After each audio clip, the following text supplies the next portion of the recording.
Support us by subscribing. Ring the notification My bell. name is Jeanette Preston. I'm the Regional Service Business Manager for the Exchange. I provide services and goods that the Exchange, the main store, does not provide. We provide food trucks, vending machines, barber shops, and optometry shops. The food trucks, for this particular mission, we provide halal food trucks to support our guests here.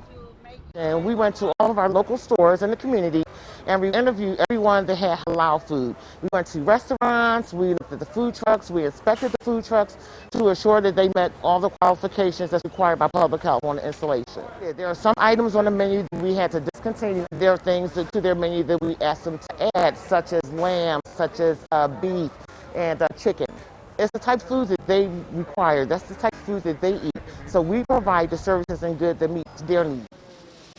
I think it's very impactful for them to show that we're here to support them and to show what it's going to be like on the outside of the community.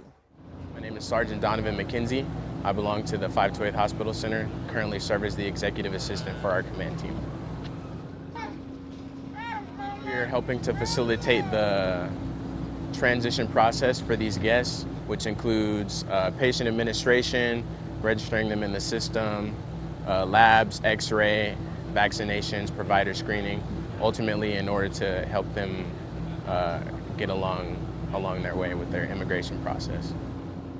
So 51 actual vaccinations. What happens before they're actually vaccinated is the guests are escorted into the warehouse where they go through patient administration, they then go through labs, x-ray, they see the providers. From the providers is kind of where it splits off. So we stage the guests in the warehouse.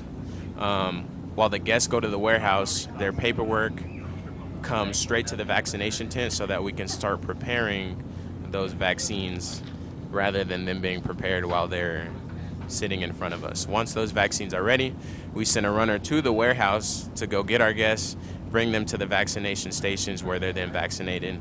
At the completion of their vaccination, they wait in the 15-minute hold area to ensure that they don't have any adverse reactions from those vaccinations, and then we send them on their way.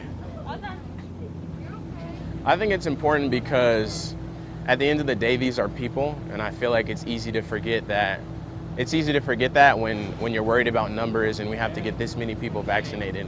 But ultimately, this compound where we are is going to be a memory. We don't want to make it any more difficult than it has to be. So myself and my team, I know I can speak for our command team when we say that we really care. We'd like to get them, though we would like to get them through, we want it to be as painless as possible. Have quite a few guests coming in daily.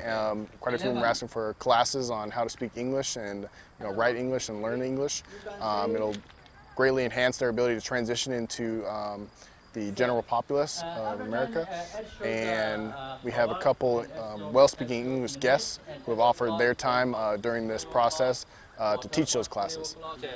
We based it off of 4 different levels, elementary, just a speaking class, an adult class, and then an additional adult class later on in the afternoon. So a total of 4 classes, and they operate at different times throughout the day, and they come in, and typically we get about 100 per class. And it fluctuates up and down, but for the most part, it's a pretty hot commodity here in our community. This is important because there's 2 factors to it. One, it shows that we're trying to assist them in the most that we can to transition once they do become Americans, and when they do eventually enter the general population outside of here in Fort McCoy. Once that does happen, we want to give them the best opportunity to succeed. So personally, both my parents are teachers, and so is my sister. It's her first year as a teacher. My mother is an English teacher. I know that's something that's close to my family's hearts, and it's something that I want them to have the best step leaving here that they can, so that they can succeed on the outside world. It is 1 o'clock. You can change the 1.